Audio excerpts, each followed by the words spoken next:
Movies are an eruption of trash that has lamed the American mind and retarded Americans from becoming cultured people. You might not expect a quote like this one to come from Ben Hecht, a Chicago journalist who would become known as one of the most brilliant and prolific screenwriters of American cinema, working with directors like Alfred Hitchcock to create some of the most intelligent and influential thrillers ever to grace the silver screen.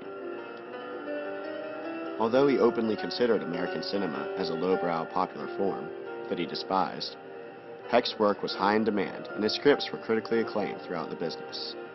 Already well established in Hollywood by the time he and Hitchcock began working together, Hecht felt that directors who approached their jobs as craftsmen and who tried to realize the movie contained in the script were the best to work with, despising those who distorted a small straightforward drama into a 3-hour epic by the addition of blockbuster-type elements that the screenwriter had never intended. To him, his association with Hitchcock is a brief respite from Hecht's view of the dominant society and the hack work which continued to support his other writing. Unlike other directors that he had previously collaborated with, Hitchcock had a great amount of respect for Hecht's script. Hecht found in Hitchcock another man who was after his own heart. Despite the fact that Hitchcock often resented his writers, the pair of them worked extremely well together. The two had much in common with one another: the gallows of humor, the disrespect for small-town life, the joy of letting the audience see through the keyhole. When they made films together, it became very clear that all traits have come to be seen as basic Hitchcock were also basic Hecht.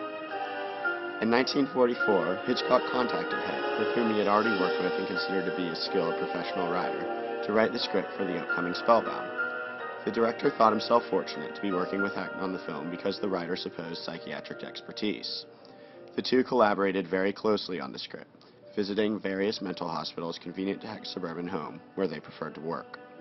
Together, with Hecht's experience of psychoanalysis and Hitchcock's experience of social isolation, they created a new kind of psychological thriller.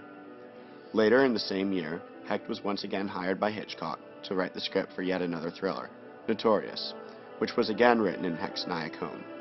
Hitchcock says about the development of the plot: "I realized we had to have a reason for the Germans to be in Brazil. We thought of jewel mining, precious metals, that sort of thing. And then one day I said to Hecht, 'What about uranium?' And Hecht shrugged and said he didn't think it mattered, that one MacGuffin was as good as another if we were really putting together a love story." The pair even drove to the home of Dr. Robert Millikan, winner of the Nobel Prize for discovering cosmic rays, in an attempt to learn whether or not their MacGuffin would fit into a wine bottle, which it did.